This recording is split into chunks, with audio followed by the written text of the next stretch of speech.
Birinci söz, bir inci söz. Bismillah. Rəhman və Rəhim olan Allahın adıyla. Mən dünyanı belə gördüm. Birdən 200-ə qədər səsli kitablar. 41-ci kitab. Bir söhbət, bir xatirə, bir hekayə. Bir söhbət. Bu dünya, gidi dünya. Bugün dünyada qulaqlarımızı döyənə edən, məqsədinin də canımıza qorxu salmaq olduğu çürük bir təbliğatın içində mənim kimi hər eşitdiyinə inanmayan, ən qarışıq zamanlarda da yalnız Allaha sığınan, hər nə olursa olsun optimist fikirlərindən ayrılmayan insanlar üçün biraz ironiya edilməli, biraz da təəssüf edilməli bir durum yaşanır. Bu qorxunc, qarışıq fikirləri yayanların niyyətləri nə olur olsun, mən deyirəm ki, heç özümüzü qorxutmayaq. Xatırlayaq ki, dünya bugün yaranmayıb və insanlığın tarixinə nəzər salanda yalın gözlə də görə bilirik ki, dünya tarixində elə bir hadisə olmayıb ki, hər 100, hər 200 ildən bir təkrarlanmasın. Bugün də dünyada baş verənlərə nə qədər heyrət eləsək, nə qədər inana bilməsək də, unutmamalıyıq ki, dünya tarixində sabit qalaraq heç vaxt dəyişməyən tək şey bir qayda olaraq hər şeyin təkrarlanmasıdır. Odur ki, son illərdə gözlənilməzliyi ilə seçilən, insanlığın başına sarılmış koronavirus pandemiyası adlı altında bizə yeridilməyə çalışılan bir oyun da bitəndən sonra dünyanın halının necə olacağı barədə hər şey bəri başdan gün kimi aydın olmalıdır. Anlamaq heç də çətin olmamalıdır ki, dünyanı qarışdıranların dilindən düşməyən, bundan sonra heç də əvvəlki kimi olmayacaq fikri əslində bir siqnaldır. Şeytani əməllərin bitməyəcəyinin, biri bitməmiş digərinin ortaya atılacağının bir işarəti.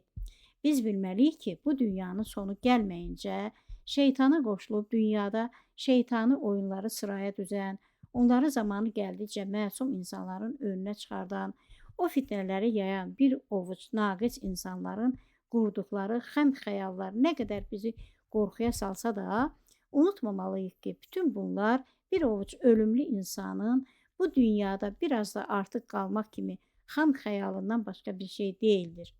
Unutmayaq ki, hər cür xam xəyalın bir gün çilik-çilik olmağı da var. Biz insanlar bircə şeyi düzgün anlaya bilsək, bu dünyanın ən çətin sınağına da duruş gətirməyə gücümüz yetər. Biz anlamalıyıq ki, başımıza gələn hər gözəl şey mükafatımızdırsa, başımıza gələn ən qorxunc şey də cəzamızdır. Fəqət mükafatsa nəyin mükafatı, cəzasa nəyin cəzası olduğunu artıq hər kəs özü üçün özü müəyyənləşdirməli, özü anlamalıdır. Dünya yaranandan bəri insanlığın başı çox bəlalar çəkib. O bəlaları insanlığın başına gətirən də yenə də insanlar olub. Hakimiyyət sahibi, var dövlət sahibi olmaq niyyəti insanları bir-birinin üzərinə qaldıran, onları qanlı savaşlara sövq edən, dünyanı al-qana boyayan səbəblərdəndir.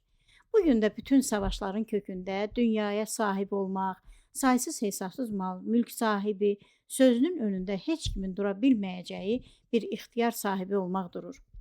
Son 10 ildə baş verənlərə diqqət edəndə yenə də üzə çıxan həqiqət bu olur ki, bu dəfə də Allah Cəllə Cəlaluhu sözünü tutmuş, dindən, imandan uzaq düşən qullarını, elə onları dindən uzaqlaşdıran xain, kafir qullarının əli ilə cəzalandırmağa qalxmışdır. Allahın izni ilə hər şey mütləq belədir ki, bizi hər gün daha da qorxutmağa çalışan, dünyanın bundan sonra artıq heç vaxt əvvəlki kimi olmayacağını təkrar-təkrar söyləyən insanların özləri də bugün çox çətin durumdadırlar. Məsələnin ən başına dönsək, bir neçə il bundan əvvəl dünyanın başına bəla olmuş COVID-19 virusu ilə bağlı aradan keçən 6 il ərzində bəlkə özlərinə də gülünc gələn, heç bir məntiqə uymayan hərəkətlərini zorla xalqa tətbiq etdirilən dünya rəsmiləri bu zaman ərzində özləri o əvvəlki qətiyyətlərini itirmiş, belə bir böyük oyuna girdikləri gündən bəri sanki peşman olmuşlar. İndi də geri durmağın yolunu tapmağa çalışırlar. Onlar öz əlləri ilə qurduqları labirintin içində elə itib qalıblar ki, artıq geri çıxmağa da özləri də zorlanırlar. Belə bir qlobal planın müəllifləri ilk başda necə bir coşqu ilə, necə bir həvəslə döşlərinə döyüdülərsə, bugün o coşqudan, o həvəsdən əsər əlamət yoxdur. Bugün vəziyyət tamam başqadır. Bugün artıq onlar da hamı kimi bir yandan dünya iqtisadiyyatının çöküşünü, bir yandan insanların get-gedə daha da səbirsizləşdiyini, cəmiyyətin toplu şəkildə depressiyaya düşərək qeyri-adekvat hərəkətlər elədiyini, bir yandan da bütün sistemlərdə bir xaos yaşandığını mat-mat izləməklə məşğuldurlar. Əslində bugün dünyanın hansı bir yerində 10 yaşlı bir uşaqdan soruşulsa, o uşaq Allahın bəxş elədiyi sağlam zəkası sayəsində bu işlərin həlli barədə qısa və konkret bir fikir söyləyə bilər. Ən azından o uşaq öz uşaq dili ilə istəyirsiniz dinc olasınız, dinc oturun deyə bilər ki, bu sözə də dərhal əməl edilərsə, bununla da hər şey yavaş-yavaş öz normal halına dönməyə başlayar. Fəqət kin küdurətləri gözlərini tutmuş bu canavarlaşmış insanlar tutduqları bu yolun yanlış olduğunu bildikləri halda hələ də bu yoldan dönmək fikrindən çox uzaqdırlar. Halbuki Allahın unudaraq ancaq özlərinin insani güclərinə güvənən, bu güvənclə də bu yola çıxan dünyanın istisnasız canavarlaşmış bütün tağut dövlət başçılarının birlikdə bu addımı atdıqları gün onların öz nəfslərinin qarşısında tam məğlubiyyət bayrağını qaldırdıqları günə doğru yürüşlərinin başladığı gün idi. Çünki həmin gün onların hər biri özü-özünü ifşa eləmişdi. Belə insanlıqdan uzaq, dev bir plana qol qoymaqla onlar bir daha sübut elədilər ki, hər birinin könlündən yer üzündə Allahlıq eləmək keçirmiş. Belə bir şey mümkündür, deyilmidir, orasını düşünmədilər. Düşünmək olardı ki, hələ bu gün də bütün dünyanın məzlum xalqlarına qarşı törədilmiş o soyqırım planından əziyyət çəkən milyardlarla insanların dilə gəlməsi bəlkə onları geri durmağa, hər cür bəd əməldən əl çəkməyə məcbur edəcəkdir. Halbuki bir fitnədən geriyə qalmış böyük bir xaosu, bir xarabalığı bərpa eləmək yerinə eyni yolu tutub gedən beyinsiz əməlbazlar bu dəfə yeni bir fitnə ilə ortaya atıldılar. Bu dəfə onlar daha qorxunc bir planı, çoxdan hazırlığını gördükləri süni intellekt planını dövrəyə buraxdılar. Bu məsələ barədə günahsız insanların yürütdükləri mülahizələr, mühakimələr, sağlam fikir və düşüncələr heç də boş yerə deyildi. Bu bəlaları insanların başına saranların doğru sözlərə də bu qədər ciddiyyətlə qarşı çıxmaları da, məsələyə bu cür yanaşmağın insanların azad söz demək haqqının qarşısına gündə bir qadağa qoymalarının özü də baş verənlərin bir oyun olduğunu göstərir. Ortaya çıxan nəticələr bu məkirli insanları növbəti dəfə ifşa edərək ən böyük arzularının sadəcə rahat yaşamaq olan günahsız insanların necə bir zülmə məruz qaldıqlarını faktlarla sübuta yetirir. Bir öncəki fitnə zamanı insanların illərlə hər yerdə maska taxmaq məcburiyyətində olmaları kimi, uzun sürə işsiz, gücsüz, havasız evin içində dustaq qalmaları kimi tələblərə qarşı çıxmaları, buna toplu şəkildə etiraz etmələri artıq hər kəsə bu əməllərin həqiqi üzünü və məqsədini əks etdirirdi ki, buna da həmin cinayətkar dövlət başçıları dözümsüzlük göstərir, qəzəbləri daha da artırdı. Hələ o fitnənin izləri silinməmiş, insanlar bugün yeni, daha qorxunc bir fitnə ilə qarşı-qarşıyadırlar. Süni intellekt kimi hər cür biliklərlə, texniki vasitələrlə, müasir texnologiya ilə silahlanmış robotlar ordusu dünyanı hər gün biraz da ələ almaqla məşğul olur, insanların həyatlarına müdaxilə edə bilir, onların iradələrini özlərinə tabe edərək öz hökmlərini yeridirlər. Bir şey var ki, hətta bugün də həm öz əməllərindən qalmayan, həm də öz aqibətləri üçün qorxudan ödləri qopan, sonlarının çox pis olacağından narahat olan bir ovuc xəstə təfəkkürlü alimlərin əlində qalmışdır insanlıq. Onlar artıq bu yoldan dönməkdə özlərində güc tapa bilmirlər. Bu həvəs, bu təhlükəli əyləncə, oyun artıq onları alıb aparır. Bəla burasındadır ki, bir tək bu əməlləri törədənlərin özləri deyil, dünyanın bütün sülhsevər insanları da o qorxunc aqibətə ortaq olacaqlar bir gün. Bugün bu qatillər başlarını elə itiriblər ki, atdıqları hər düşünülməmiş addımın özlərinin əleyhinə olduğunu da ya artıq anlamırlar, ya da daha təhlükəlisi anlayırlarsa da artıq bunu hesaba almırlar. Dünyanın günahsız insanları hər gün yaşam mücadiləsi verərkən, Bu vicdansızlar nə olacaqsa olsun düşüncəsi ilə əməllərinə davam edir, milyardlarla insanların taleyi ilə oyun oynayırlar. Halbuki dünyanın sağlam fikirli insanları bütün bunlara etiraz edir. Bu yolun sonunun çox qorxunc olacağının proqnozunu da verirlər. Fəqət bu proqramların təşkilatçıları anlamırlar ki, qadağalar artdıqca xalqın etirazının önünü almaq, yolunda nə qədər qəti tədbirlər alınırsa, bu təhlükəli mövzular nə qədər çox yasaqlanırsa da, atılan bu addımlar bir daha xalqın şübhələnməkdə haqlı olduğunu, xalqın dediyinin, anladığının, düşündüyünün doğru olduğunu göstərir. Əməlbazlar anlamırlar ki, bu hərəkətləri ilə onlar yalnız özlərinin yalançı olduqlarını, xalqa qarşı xain niyyətlər qurduqlarını, xalqı aldatmağa çalışdıqlarını göstərmiş olurlar. Anlamırlar ki, bir yandan güya ki insanlığı qurtarmağa çalışdıqlarını söyləyib, bir yandan da xalqı qırmaq, onlara zülm etmək, həyatlarını işgəncəyə çevirmək kimi əməllər heç vaxt uzun sürə bilməz, heç vaxt yaxşı nəticə verə bilməz. Onlar anlamırlar ki, özləri cılız bir ölümlü insanlar olduqları halda Allahla Allahlıq edə bilməyəcəklər. Anlamırlar ki, bu məsələlərin sonu heç vaxt onların dediyi, onların planladığı, onların istədiyi kimi olmayacaq. Bu məsələlərin sonu daima dünyanın və insanlığın tarixində olduğu kimi təkrarlanacaq. Allahın dediyi, Allahın təqdir elədiyi, Allahın istədiyi kimi bitəcək inşallah. Həmin o Covid-19-dan sonra, bundan sonra heç nə əvvəlki kimi olmayacaq deyənlərin bu utopik, uydurma sözünə qarşı mən də deyirəm ki, hətta aparılan təbliğat sayəsində gözümüzdə bu qədər böyütdüyümüz Covid-19-dan sonra da hər şey tarixdə olduğu kimi təkrarlanacaq. Allahın yolunu tutanlar cənnətin yamyaşıl bağçalarına aparan yolu təqib edəcəklər. Şeytanın ardınca gedənlər isə alov dillərin hər gün biraz da göylərə ucaldığı, atəş qılıncımların artıq bəri başdan ətrafa alov saçdığı cəhənnəmə doğru yürüyəcəklər. Və bu həqiqəti şübhə altına almağın heç bir anlamı yoxdur. Çünki əvvəla dünya bizim deyil, Allahındır. İkincisi də insanlığın tarixində belə yekə-yekə danışanlar da az olmayıb. Bəs hardadır onlar? Niyə ortalarda deyirlər? Niyə yenə də meydan sulamırlar? Cavab aydındır.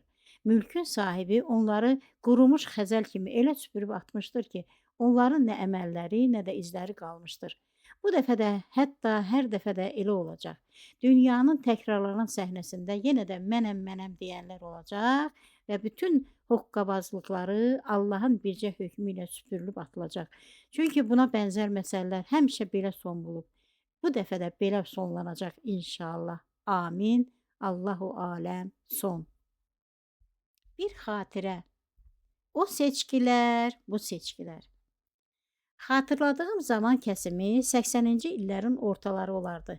Mən ali məktəbi bitirdikdən sonra bir xeyli müddət evdə oturmuş, kiçik oğlumun 4 yaşı tamam olduğu il Bakının orta məktəblərindən birində işə düzəlmişdim.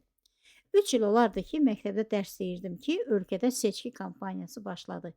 Ali təhsilli müəllimlər olsaq da, hər zamanı gələndə saxta bir sistem üzrə keçirilən bu seçkilərin xalqa, cəmiyyətə, bizə heç bir xeyir vermədiyini görüb bildiyimiz üçün bu seçkilərin kimə, nəyə aid olduğunun da fərqində olmazdıq heç zaman.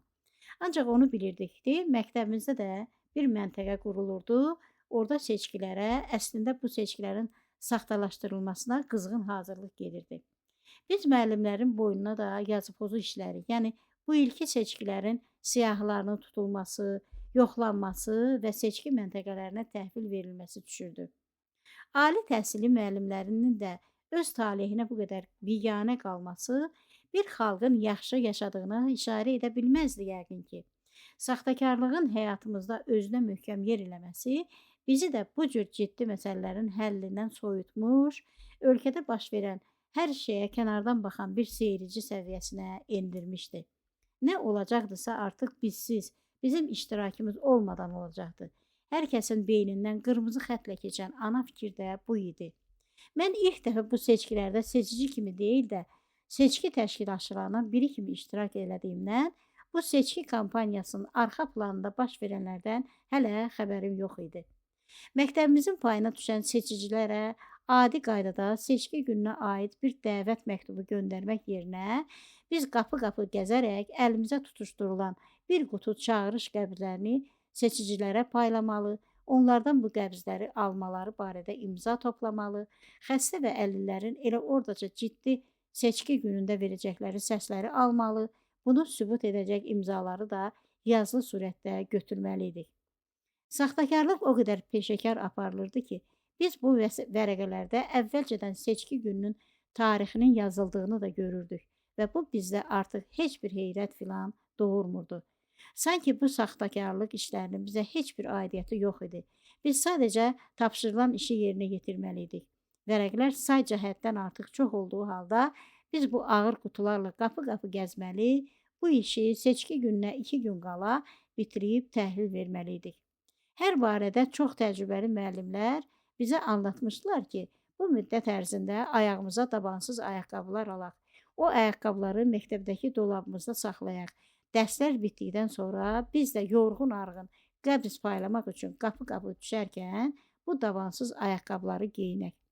Əksi halda ayaqlarımız topal olar, bizi işdən gücdən də qoya bilərdi.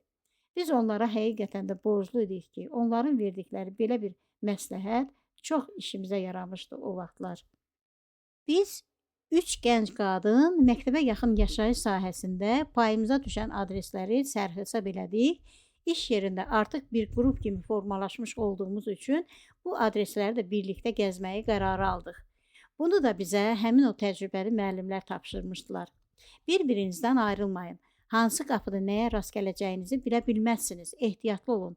Hər qapıdan içəri girməyə tələsməyin deyə bizi xəbərdar eləmişdilər.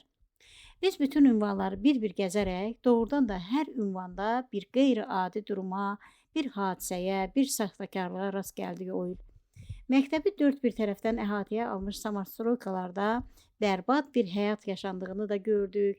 Bu alçaq, heç bir şəraiti olmayan rütubətli evlərin darısqal otaqlarında sıxlaşıb yaşamaq zorunda qalan ailələrin acınacaqlığı günlərinə də şahid olduq.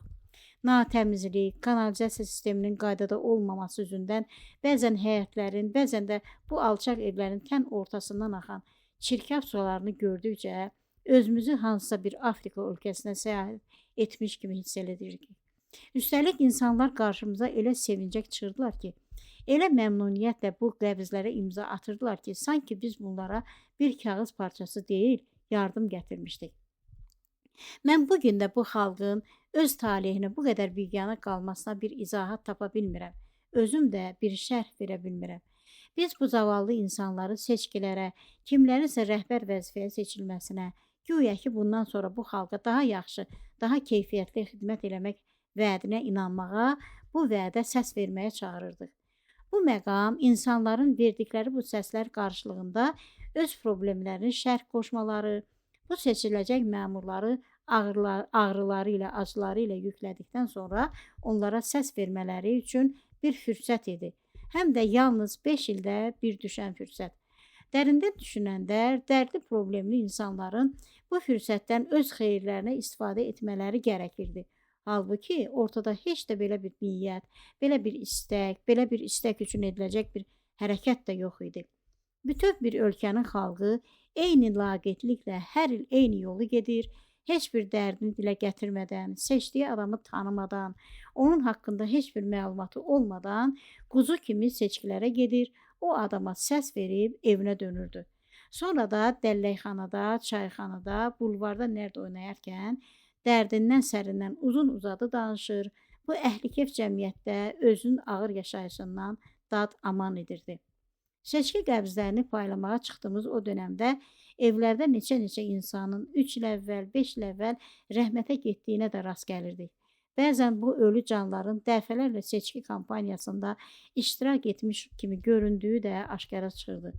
Və bu susqun, varlığını, mənəviyyatını ətalət basmış xalq heç bir nöqsanı üzə çıxartmağa, o nöqsanlara qarşı mübarizə aparmağa cəhd eləməmişdi, bundan sonra da eləməyi düşünmürdü. O vaxt həmin o Dağlı Məhəlləsi adlanan yaşayış sahəsində bəzi əski evlərin sökülməsi, yeni obyektlərin tikintisi də gedirdi. Belə bir qarışıq zamanda bəzi seçicilərin adresləri bizi o sökülmüş yerlərə də çəkə bilirdi.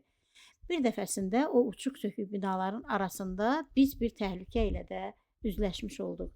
Sahibləri çoxdan vəfat etmiş evlərin də o rəhmətə getmiş insanların da adları siyahidən silinmədiyi üçün biz də bu ünvanları gəzə-gəzə bir dalanda yarısı çökük bir evin salamat qalmış pilləkəni ilə yuxarı qalxırdıq ki, içəridən insan səsləri gəlməyə başladı. Biz adəti üzrə "Ay ev yiyəsi, evdə kim var?" deyə soruşanda içəridən bir kişi səsi cavab verdi. "Evdəyik, gəl, gəl." Biz bu çağırışa doğru irəlilədik. Yuxarı çatanda uçuq qapıdan içəridə 5-6 kişinin bir ocaq ətrafında oturduğunu, burada bir şeylər içib bir şeylər çəkdiyini gördük. Elə bu adamlardan biri güya ki bizi qarşılamaq niyyətilə ayağa qalxırdı ki, biz üçümüz də eyni anda geri durduq, birlikdə pillələri 2-2 atılaraq oradan qaçdıq. O qədər qorxmuşduq ki, məktəbə yaxınlaşana kimi özümüzə gələ bilmədik. Ancaq məktəbə daxil olduqdan sonra üçümüz də o qucağımızda bir matah kimi tutduğumuz qutuları direktorun masasının üstünə tulladıq. Bundan sonra bu işlə məşğul olmayacağımızı qətiyyətlə bildirdik. Zaten atamız qədər sevib xətrini istədiyimiz ağsaqqal kişi olan direktor da görün nə isə bir hadisə baş verdiyini anladı, bizi heç sorğu-sual eləmədən etirazımızı qəbul elədi, bizi bu qəbz paylamaq işindən azad elədi. Bu mənim 30 illik pedaqoji fəaliyyətimdə gördüyüm, həm də şəxsən əlaqədar olduğum ilk və son seçki kampaniyası oldu. Necə oldu bilmirəm, ancaq mən bir daha bu gün də məktəblərdə eyni qayda ilə keçirilməkdə olan o seçki kampaniyalarında heç bir şəkildə iştirak etmədim. O hadisədən sonra mən heç seçici kimi də seçkilərə getmədim. Çünki bu saxtakarlığın hər üzünü artıq əzbər bildiyim üçün özümü, öz vicdanımı bu saxtakarlıq oyunundan bu yolla qoruyub saxlamağa çalışdım. Bəlkə də bu bir çıxış yolu sayılmazdı. Ancaq əgər mənim də bir zamana qədər yaşadığım müddətdə öz xalqımıza qarşı mən və mənim kimlərin gücünün yetməyəcəyi bir fəlakət yaşanırdısa, həm də zaman-zaman təkrar edilirdisə, mən o fəlakətdə iştirak etmədiyimə, buna ancaq bu yolla öz etirazımı bildirə bilirdim. Bu saxta seçkiləri bu cür boykot etməyim mənim yeganə etiraz vasitəm, həm də yeganə qazancım idi. Tutduğum bu mövqedən mənim yeganə bir qazancım oldu ki, o da bu qədər çirkin işlərin içində mənim öz vicdanımı təmiz saxlamağım idi. Artıq qapıda 21-ci əsrin ortalarıdır. Sözünü elədiyim o seçkiləri də 1985 yaxud 86-cı ilə aid eləmək olar. Demək ki, aradan 35 ildən artıq zaman keçmişdir. İnanılması zor olacaq bəlkə. Ancaq onu deməliyəm ki, ortada təəccüb doğuracaq qədər inanılmaz bir həqiqət var. Belə ki, bu illər ərzində nə insanların həyatında, yaşayışında, nə də bu qəhr olası seçki məsələsində heç nə dəyişməmişdi. Bu cümləni bir də tərs tərəfindən oxusaq, daha doğru, daha məntiqə uyğun olar.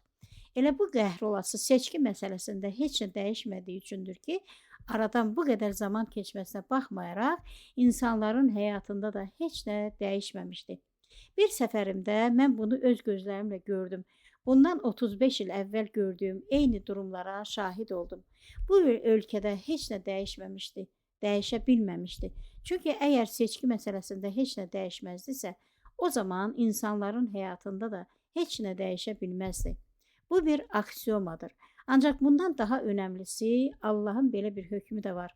Allah Cəllə Cəlaluhu buyurur ki, qul öz durumunu dəyişmədikcə, Allah da onun durumunu dəyişməz. Atalar nahaq yerə deməyib ki, nə əkərsən, onu da biçərsən. Sən hər seçki zamanı qolunu çırmala, nəzarətçilərin hərəsini bir yolla zərərləşdirə-zərərləşdirə, insanları min bir hilə ilə ələ ala-ala saxta seçkilər keçir, sonra da həyatından dad elə. Amandır, acından qırıldıq, bizə kömək edin de. Səsini başına at. Əlbət ki, haqlı olaraq bu xalqa nə inanan, nə də rəhm edən olacaq. Görünür, eynən belədir ki, Allah da bu işlərə qarışmır, insanları öz əməllərinin nəticəsindən çəkdikləri cəzalarla baş-başa buraxır. Allahu aləm. Mən artıq 20 ildir ki, uzaqdan da olsa, vətənimdə gah növbəti seçkiləri, gah da məlum zümrənin öz xain niyyətlərini həyata keçirmək niyyətlə təşkil edədiyi növbədənkənar seçkiləri izləyirəm. Və hər dəfəsində də o iştirak elədiyim yeganə seçki kampaniyası, o seçki zamanında baş verən saxtakarlıqlar yadıma düşür. Gözümün önündə yenə də vicdanını itirmiş insanların canfəşanlığı sayəsində baş tutan, hər detalından saxtakarlığın quyruğu görünən eyni seçki aktı baş verir. Mən bu seçkiləri zamanı əvvəlcədən hazırlanmış saxta bülletenləri oralarından buralarından çıxardıb seçki qutusuna dolduran, bülletenləri işə soxmaq üçün birini yerə atıb, bir topasını yerdən qaldırıb, masadakı bülletenlərə qatan, gördüyü hər cür sərxətarlığı danan müəllimlərin də bu işi görmələri üçün onların başında duran məktəb direktorlarının da vicdanlarını sorğulamıram. Çünki yəqin bilirəm ki, onlarda vicdan yoxdur. Onlarda vicdan olsaydı, seçkilər günü seçki məntəqəsində baş verən qanun pozuntularının hər anını lentə alan, dünyanın hər yerində izlənərək bu iyrənc hərəkətləri ortaya qoyan videolara baxanları da özləri kimi axmaq yerinə qoymağa çalışmazdılar. Halbuki mən də o videoları Avropada öz evimdə oturaraq izlədim. Xəcalətdən yerə girməyim gəldi. Mən orada iştirak edən cürbəcür təşkilatların təmsilçilərin vicdanını sorğuya çəkərəm. İmkanım olsa, əlim çatsa, onların üzrə bir lomba tüpürərəm də. Nəticədə özləri də hər gün alçaldılan, qudurmuş məmurların təpiyi altında əzilməyə dözən, hər şərtə boyun əyən bu insanların nəsli kökü hardan gəlir? Kimdən gəlir? Biz belə xalqıq mı? Onların da evi, ailəsi yoxdurmu? Onların qüruru, vicdanı, mənliyi yoxdurmu? Onlar axşam evlərinə dönəndə övladlarının gözünün içinə necə baxırlar? Nə üzlə baxırlar? Bu suallar ağır suallardır. Bu suallar vicdanı, arı, namusu olan, mənəviyyatı, həssasiyyəti olan insana ağır gəlməlidir. Bunu bildiyim üçün bir şeydə millətimə xatırlatmaq istərdim. Heç kim yanındakı şərəfsizə baxıb ondan şərəfsizliyi öyrənməsin. Çünki hər şey üçün cavab verəcəyik. Biz tək-tək doğulub bu dünyaya gəlmişik. Öləndə də tək-tək öləcəyik. O son məhkəmədə də tək başına olacaq. Mən Allahın qəzəbindən qorxduğum üçün onun dərgahında bu cür suallara məruz qalmaq istəməzdim. Heç istəməzdim. Gerisini hələ də toyuq kimi hinində gizlənib, heç nəyə qarışmayan xalqımın çoxsaylı insanları düşünsün. Belə simasız insanları sevməsəm də, bəyənməsəm də bir şey var ki, mən də o torpağın övladıyam. Odur ki, mən yenə də demiş olum. Allah bu milləti islah eləsin. Amin. Son. Bir hekayə. Gəl sənə bir sirr açım. Qapı döyüldü. Nəzakət xanım gedib qapını açdı. Qapıda saçı başı səliqəsiz, üstü nimdaş geyimli, 30 yaşlarında bir qadınla 5-6 yaşlarında pasaqlı bir oğlan uşağı dayanmışdı. Nə lazım idi deyə Nəzakət xanım soruşdusa da, gözü uşağın əlindəki ağır plastik kanistra sataşdı. Onların da gün boyu küçə-küçə gəzərək xlor satanlardan olduqlarını anladı. Xlor satırıq, istəməzsiniz ki? Mən xlordan çox da istifadə eləmirəm, ancaq indi ki qapıya qədər gəlmişsiniz, 1 litr götürüm, bəlkə lazım olar.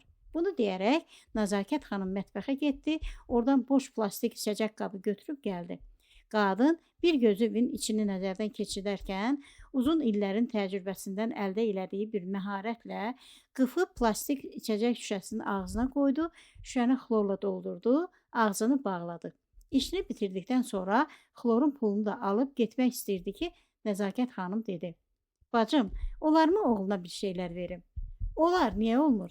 Biz elə sənin kimi mərhəmətli insanların hesabına yaşayırıq da, yoxsa bu xlordan gələn pul nəyə çatar ki?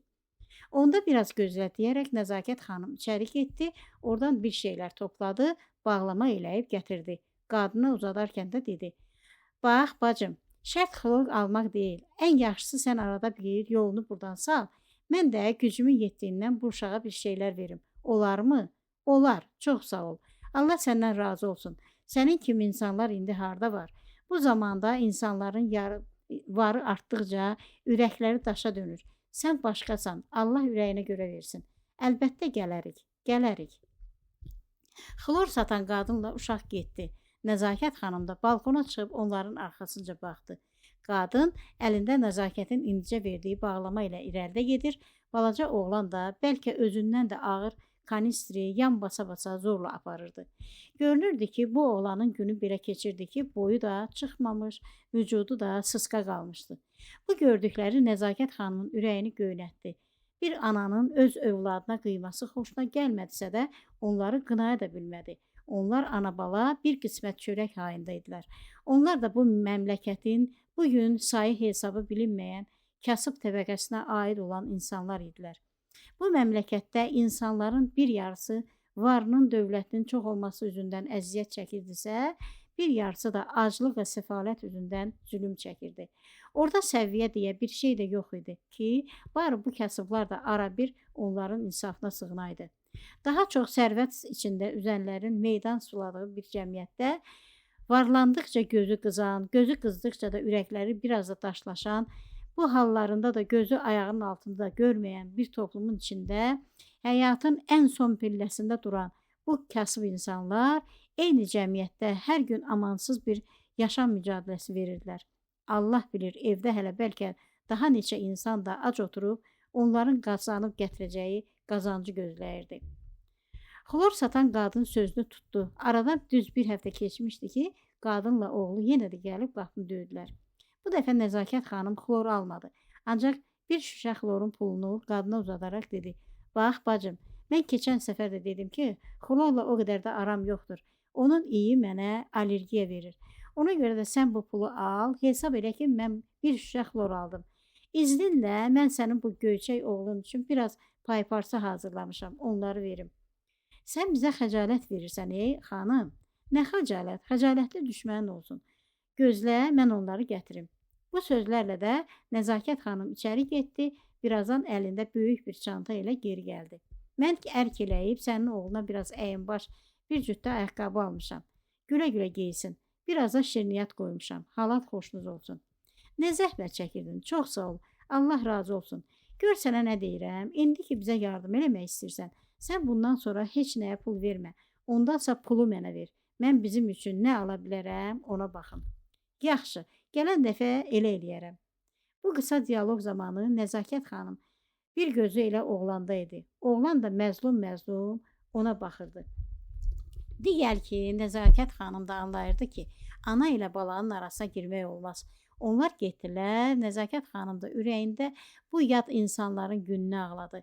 Bir yandan da öz dərdi yadına düşdü, ürəyində dualar elədi. Sonra da ucadan: "Kərəminə şükür, ya Rəbbim, nə olardı? Bu sısqat fildən birini də bizə verəydin.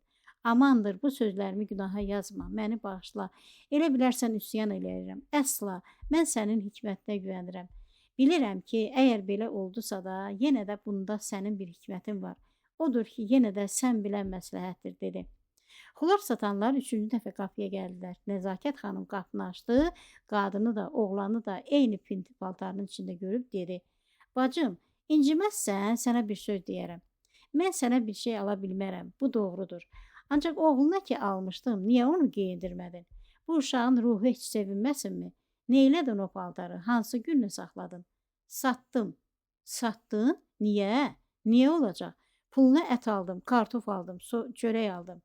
Nəzakətin gözünün yaşı bir yana qalsın, boğazı da bir anda qurudu. Deməyə söz tapmadı.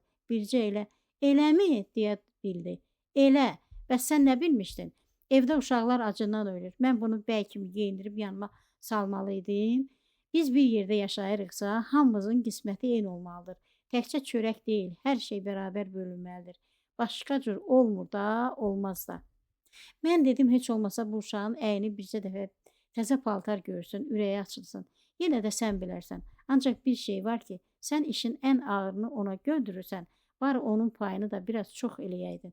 "Bax, bacım, xətrinə dəymək istəmirəm, ancaq sən bu işlərə qarışma. O çətin iş görürsə də, yeriyi çörəyin haqqını ödəyir. Mənim ondan başqa da dərdimi, çərini çəkdirməyim var. Bir tək onu düşünə bilmərəm." Nəzakət nəmli gözlərlə oğlana baxdı, sonra səsini alçaldaraq dedi: "Bilirsənmi bacım, yoldaşımla biz 10 ildir ki, sənin bu oğlunun bir dırnağına sahib olmaq üçün Allah evinə gedirik. Əliboş dönürük. Yenə də ümidimizi üzmürük. Ona görə sənə deyirəm ki, Allahın sənə verdiyi bu sərvətin qədrini, qiymətini bil. Qızıl üzük hər barmağa taxılmaz deyiblər. Biz illərdir səndə olan o neymətin həsrətini çəkə-çəkə yaşayırıq. Ona görə dediklərimdən incimə. Biriləri bizim yana-yana baxdığımız bir neymətin qədrini bilməyəndə, biz də özümüzü saxlaya bilmirik, tövsiyəmizi edirik. Sən mənim sözlərimdən incimə, anasan, sən bilərsən. Nə deyim, Allah köməyiniz olsun." Xoş sözlərinə görə çox sağ ol. Ancaq belə görünür ki, hər kəs öz dərdinə yanır. Sənin dərdin övlad yoxluğudur, mənim dərdim övlad çoxluğudur. Bunları yedirdib içirtmək, böyütmək dərd deyilsə də ağır zəhmətdir. Mən də buna yanıram.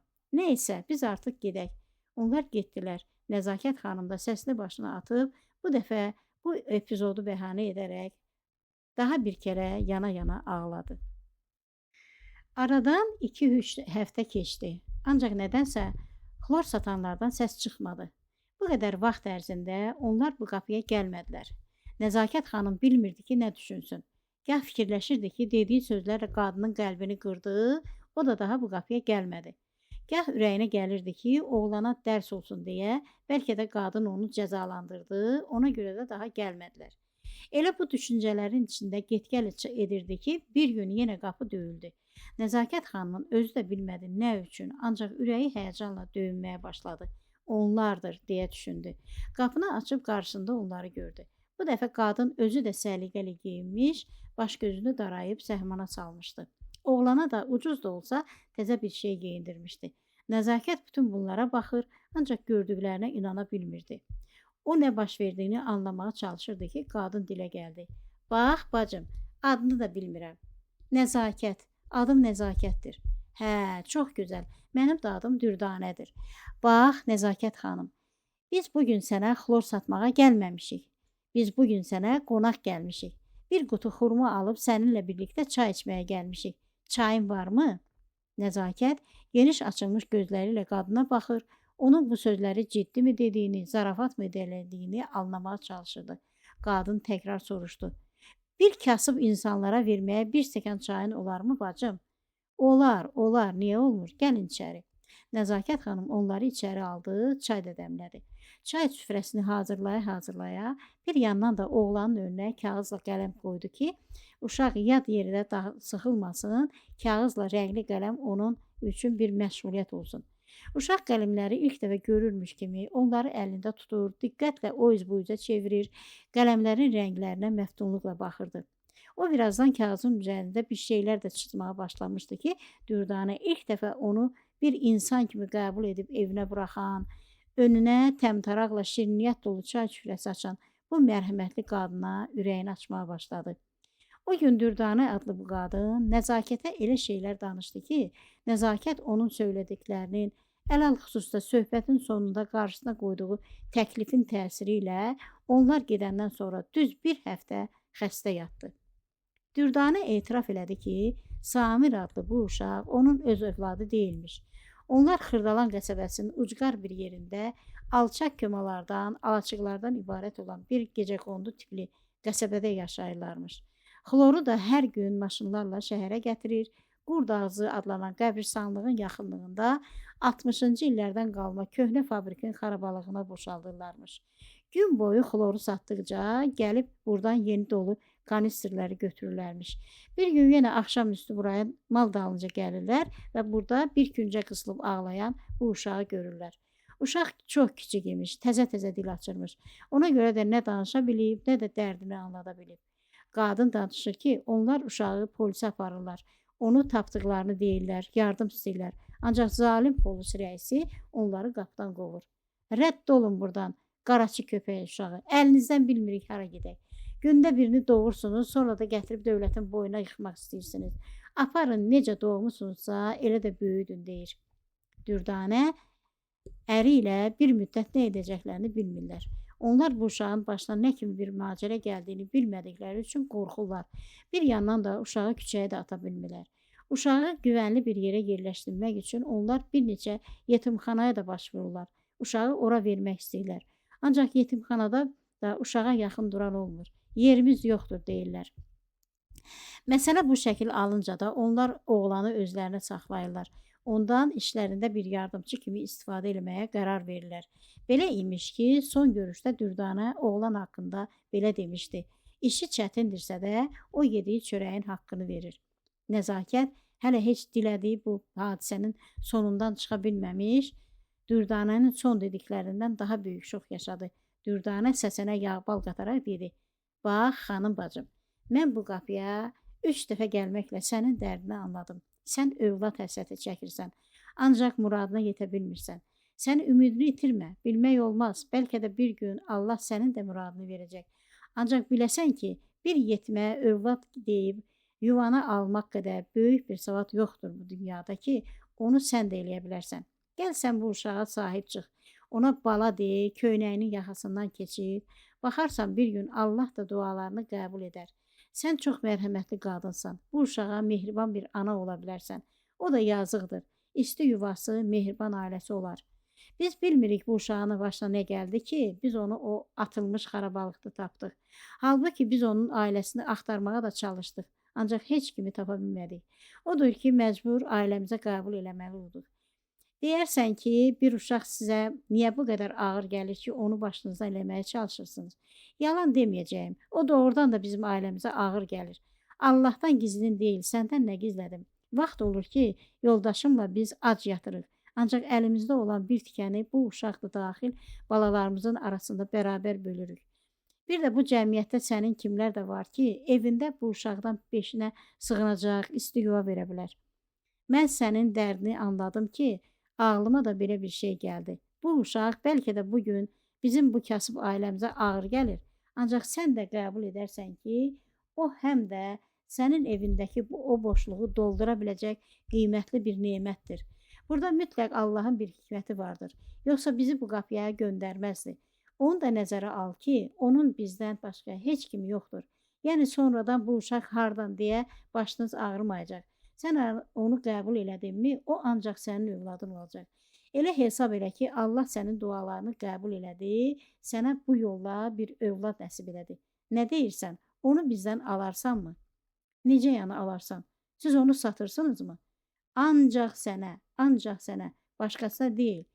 Bəs mən bayaqdan sənə nə deyirəm? Səndə övlad həsrəti var, məndə də belə bir əmanət var. Gəl sən bu əmanətə sahib çıx. Sən də muradına çat, mən də bu yükdən canımı qurtarım. Bax, əgər sən bugün ona sahib çıxmasan, o ömrünün sonuna kimi xlor kanisti daşıyacaq. Gücü çatsa da, çatmasa da. Bu bizim həyatımızdır. Biz də onunla bərabər çalışırıq. Ancaq qazancımız heç nəyə yetmir. Siz ailə olaraq bu uşağın şansı ola bilərsiniz. Biz onu sizə satırıq desək də, bu sadəcə bir anlaşma olacaq. Siz bizə biraz pul verəcəksiniz ki, bizə də yardım eləmiş olasınız. Bundan sonra siz onu götürün, övladlığa qəbul edin, bu xeyirli, bərəkətli evinizdə istədiyiniz kimi böyüdün. Nə deyirsən? Nəzakət heç nə deyə bilmirdi. O ağlayırdı. Gözünü bu an öz aləmində olaraq önündəki kağızın üzərində rəngli qələmlərlə cızmaqara edən oğlana dikmiş, səssiz ağlayırdı. Dürdanə belə bir yerdə, belə bir məsələdə sözlərinin təsir gücünü yaxşı bilirdi. O anlamışdı ki, nəzakətin ağlaması yaxşı əlamətdir. O yəqin ki, Samiri alacaqdı. Həm də neçəyə desəydilər, o qiymətə də alacaqdı. Məsələnin tam həlli üçün sadəcə biraz zamana ehtiyac var idi. Dürdanə də ağıllı qadın idi. Bu mənfəətli sazişin baş tutması üçün nə qədər lazım gələcəkdirsə, səbirlə o zamanı gözləyəcəkdi. Nəzakət xanım məsələni 20 ildir müstəndiq işləyən həyat yoldaşı Həmid açanda, Həmid bu xəbərə daha sakit, daha təmkinli yanaşdı. Halbuki, övlad dərdi ilə ciyəri yanan da Nəzakət xanım idi, övladsızlığa səbəb olan da Nəzakət xanımın hansısa bir sağlıq problemi səbəb olmuşdu. Bəlkə bu səbəbdən idi ki, bu qərarı qəbul edənə qədər Nəzakət xanım çox ağır stres keçirdi. Üzüstü düşərək xeyli vaxt xəstə yatdı. Uzun götür-qoydan sonra yeni ailə Samiri qəbul elədi. Dürdanəni də razı edəndən sonra bu qapını bir dəfəlik unut tənbihi ilə onu yola saldılar. Dürdanə gedəndən sonra Nəzakətlə Həmid biraz düşündülər, sonra Samirlə bağlı məsələnin izləri bir dəfəlik itsin deyə uşağın adını dəyişmək qərarına gəldilər. Onlar oğlana Nəzakətin çox sevdiyi Nicat adında durdular. Həmid çox əlləşdi, vuruşdu, axırda ailənin yeni üzvünə Nicat adına sənədlər çıxarda bildi. Bu niyyətdə daha bir vacib məsələ evi başqa yeri dəyişmək idi. Çətin olsa da onlar çox sevdikləri evlərindən də əl çəkdilər. O evi yaxşı qiymətə satdılar. Əvəzində daha gözəl bir yerdə yeni bir villa aldılar. Necə olsa ailə artıq böyümüşdü. Otaq sayı da çox olmalı idi. Samir ilk dəfə Nicat Ali ilə Bu villanın qapısından girəndə qəribə bir şey baş verdi. Birdən Nəzakətə elə gəldi ki, bu bayaqki xlor satan uşaq deyil. Bu onun öz oğlu, illərlə ürəyində xəyalını qurduğu, adını daşıdığı Nicatdır. Sanki bu Nəzakətin həmin o Nicat oğlu idi ki, bugün atası ilə gəzməkdən gəlirdi. Çox qəribə idi. Eyni uşaq yeni adı ilə Nəzakətə elə dəyişik, elə doğma gəldi ki, 10 ildir ürəyində gəzdirdiyi Nicat adının bu uşağa bu qədər yaraşdığına inana bilmirdi. O gün Nəzakət bircə şeydən əmin oldu. Bu gələn onun Nicatı idi. Üstəlik xəyalı da deyildi. Bu dəfə həmin Nicatın özü idi. O gün Nəzakət göz yaşları içində Nicatı bağrına bastı. Bu oğlanı özü doğubmuş kimi, onu bircəlik oğlu bilərək həm evinə, həm də ürəyinə qəbul elədi. Nicat da həmin gündən bu fədakar atanın, bu mərhəmətli ananın qayğısını üzərində hiss edə bu yeni həyatını yaşamağa başladı. Aradan aylar illər keçirdi. Nicat da övlad edildiyi ailədə huzur içində böyüyürdü. Nicatın hər şeyi var idi. Başda onu çox sevən anası atası var idi. Onlar Nicatla nəfəs alırdılar. Onun əhvalı ilə yaşayırdılar.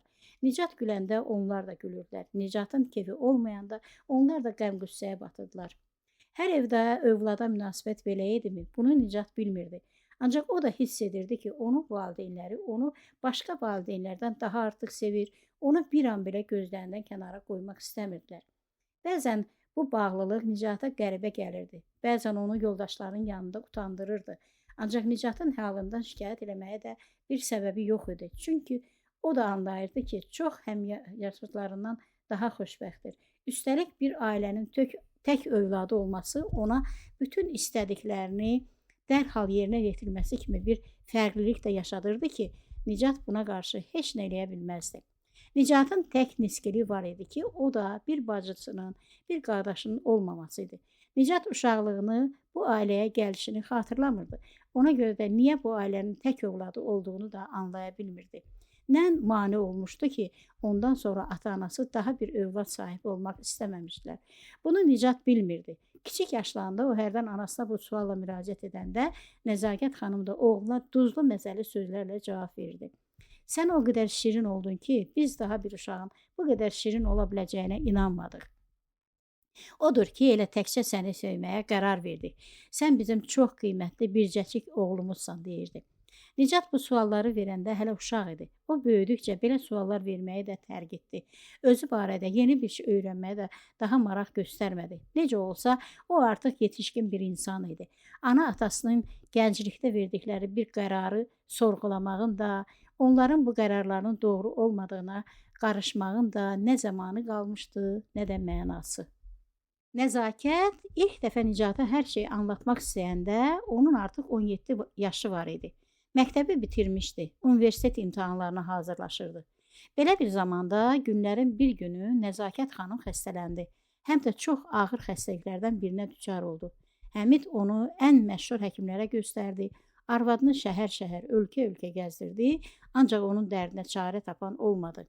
Nəzakətin vəziyyəti get-gedə ağırlaşırdı. Xəstəliyinin 3-cü ilində o artıq ayaqda dura bilmir, tez yorulur, özünü güclə yatağına çatdırırdı. Həmid artıq evə bir xidmətçi, bir baxıcı tutmağı düşünürdü ki, Nəzakət bunu eşidincə ondan incidi. Nə tez ümidini itirdin? Mən ki, hələ o qədər də əldən düşməmişəm. Bəlkə də növbəti etap səninlə Nicatın mətbəxə keçməyiniz olacaq. Buna hazır deyilsinizmi? Həmid kör peşman olaraq dedi. Nəzakət, mən səni zəhmətdən qurtarmaq üçün evə xidmətçi tutmaq istəyirdim. Sən niyə mənim bu niyyətimi pisə yozursan? Əlbəttə ki, lazım gəlsə biz də oğlumla mətbəxə girərik. Ancaq bu çıxış yolu deyil. Bizim heç bir təcrübəmiz yoxdur. Sən bizi çox pis alışdırmısan. Nəzakət birdən yumşaldı. Yaxşı, mənə biraz da zaman verin. Əgər gücüm çatmazsa, özüm sizə deyərəm, bir yardımcı tutarıq. Aradan daha 2 il keçdi. 22 yaşlı Nicat universitetdə oxuyur, evdə də anasına baxırdı. Həmidin növbəsi də axşamlara düşürdü. Beləcə bir xəstə qadının dərdi ilə yaşayan ailədə hər şey sistemli şəkildə həll edilirdi. Bir gün Nəzakət xanım Nicatı yanına çağırıb dedi. Nicat, səndən bir şey xahiş elə bilərəmmi? Bu elə bir vaxt idi ki, çöldə dünya günəşin gür işığına qərq olaraq od tutub yanırdı. Ancaq bu ailənin evində divarlar buz bağlamışdı. Nəzakətin xəstəliyi evin nəşəsini, istisini, nikbinliyini çəkib aparmışdı. Təkcə ümid qalmışdı. O ümidi də bir tək nəzakət yaşadırdı. O ümidə bağlanaraq nəyəsə nail olmağa çalışırdı. Onun solğun bənizi, quyunun dibinə düşmüşə bənzər işığı güclə sezilən gözləri Nicatın ürəyini göynətdi. Onun gözləri yaşardı. O nə sözdür ana? Nə istəyirsən? De. Məni mərkəzdəki məscidə apar. Nicat biraz gərildi. Daha doğrusu qorxdu. Ürəyinə pis şeylər gəldi. Sənin orada nə işin var gözəl anam? Mən Allaha iman edəcəyəm, İslamı qəbul edəcəyəm, mömin bir qadın olacağam. Buna indi nəyə ehtiyac var ana? Nicat, sənə deyim ki, buna əsl elə indi ehtiyac var. Bax oğlum, qorxma. Ağlım başımdadır çox şükür. Sadəcə ürəyim mənə bu yolu göstərir. Sən artıq yekə kişisən, anlamalısan. İnsanın ürəyi ən çətin zamanda ona bir yol göstərir. Həm də elə açıq-aydın göstərir ki, bunu anlamamaq da, danmaq da mümkün deyil. Mən artıq nə vaxtdır ki, bu fikirlərin içində qızdırmalı adam kimi çabalayıram. Bu gün artıq anladım ki, həyatımın hansı tərəfə gedəcəyi mənim verəcəyim qərara bağlıdır. Mən gecikmədən imana gəlməliyəm. Hər şey bundan sonra bəlli olacaq. Sənə bir söz də deyim, ancaq qorxma. Allah məni çağırır, ancaq yanına yox, məscidə. Əgər mən öləcəyimsə, bir müsəlman kimi öləcəyim. Yox, əgər hələ də nə qədərsə həyatım qalıbsa, mən bundan sonrası üçün də çox mühüm bir qərar qəbul eləməyə düşünürəm. Nicat, oğlum, məni sevirsənsə bu dediklərimə ciddi yanaş. Bunlar zarafat şeylər deyil. Məni elə indicə məscidə apar. Gözlü yaşı yanağı ilə süzülən Nicat daha heç nə demədi. Sadəcə anasının qoluna girib onu duşa apardı. Nəzakət yuyundu, qüsulunu aldı, geyindi, başını da nə vaxtdır alıb saxladığı təsəttürlə bağlayaraq oğlunun qoluna girdi. Nicat onu dediyi məscidə apardı. Qadınlar bölümünə çıxardaraq onu orada qoyub özü də aşağı indi. Orada oturdu. Birazdan Hacı Bəkir adlı bu məscidin imamı gəldi. Minbərinə çıxıb oturdu. Quran o kitabını açıb səssizcə oxumağa başladı. Nicat gözünü ona dikmişdisə də qulağı yuxarıdan gələn pıçıltıda idi. Anası yuxarıda bir şeylər deyir, dualar edirdi. Birdən Nicatın ürəyi ona hökm elədi. Nicat ayağa qalxıb irəli gəldi, minbərin ayağında dayanaraq gözünü xocaya dikib durdu. Xoca bunu gördü, cəld qalxıb aşağı indi. Nicatın yanına gəlib yavaşca soruşdu. Bir şey istəyəcəkdinmi, qardaşım? Nicat son illərdə başlarına gələnləri Hacı Bəkirə danışdı. Sonra da bugün səhər anasının dediklərini ona təkrarladı. Bugün burada anası ilə birlikdə onun da imana gəlməsi üçün nə lazımsa onu yerinə yetirməkdə xocadan yardım istədi. Xoca nəzakətlə aşağı çağırdı, onları qarşısında əyləşdirdi, ikisinə də kəlmə-i şəhadəti təkrarlatdı. Sonra onlara bundan əvvəlki həyatlarında tövbə elətdirdi, daha sonra onlara göz aydınlığı verib dedi. Allah niyyətinizi qəbul eləsin, imanınızı artırsın, daim eyləsin. Allah sizi də sevimli qullarının cərgəsinə alsın inşallah. Həmid o gün işdən gəldi, uzun zamandan bəri nəzakəti ilk dəfə mətbəxdə, həm də yeni licimində gördü. Bir şey anlamasa da ürəyində bir ümid işarəsi əmələ gəldi. Necəsən nəzakət? Əlində yemək hazırlayan nəzakət geri dönüb Həmidə baxdı. Onun üzündə təbəssüm var idi. Həmid ona diqqətlə baxdı.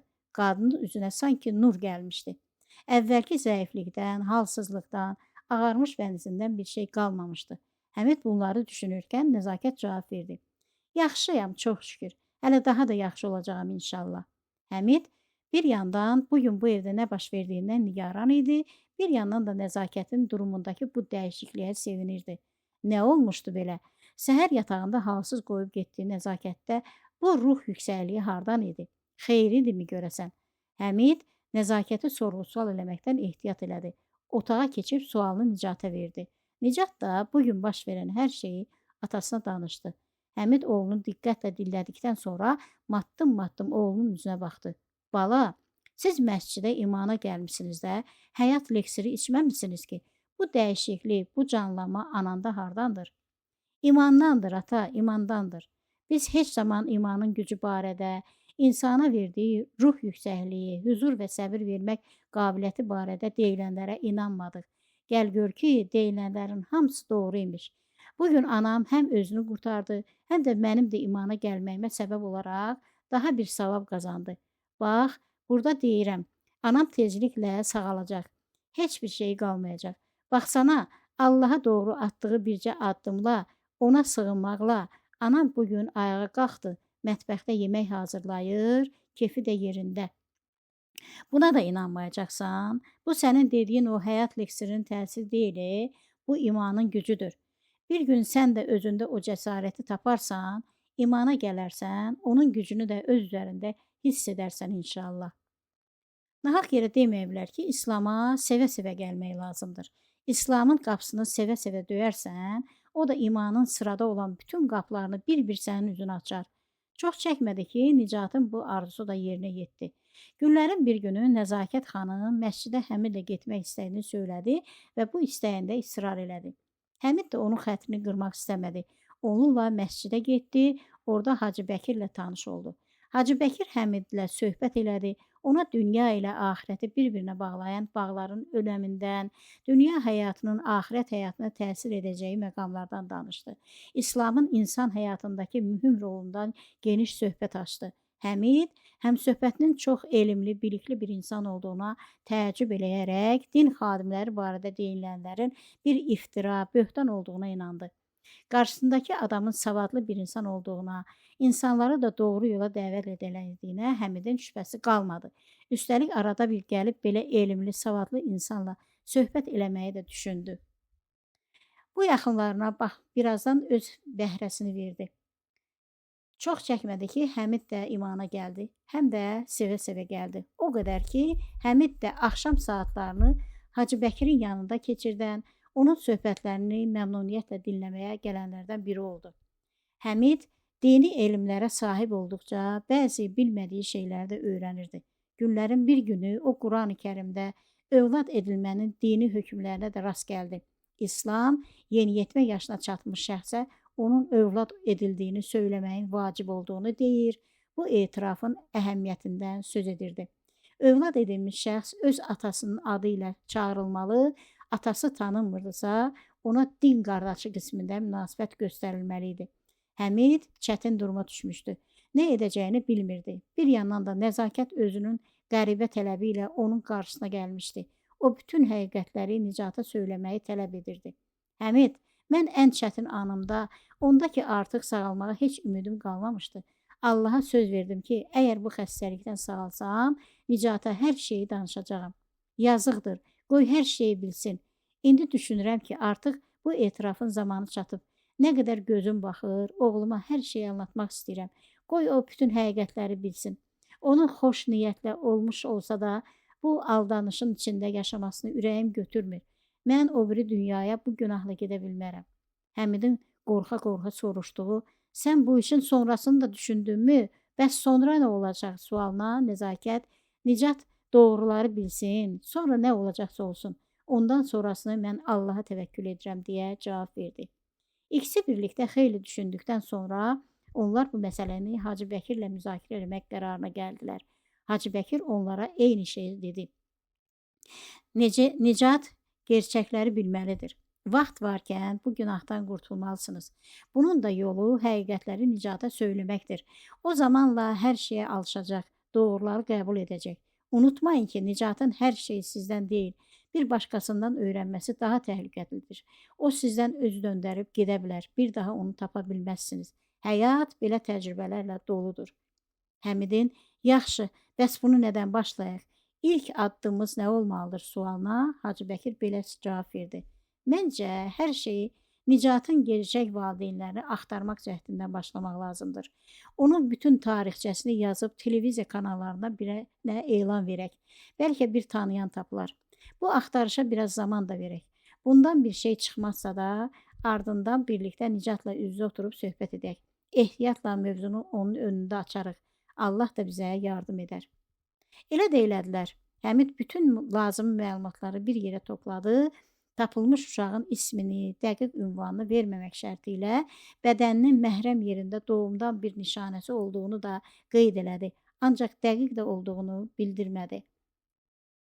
Bunun bədəninin harasında və nə kimi bir nişan olduğunu ana-ata qismində o otaqğa çıxanların özləri söyləməli idilər.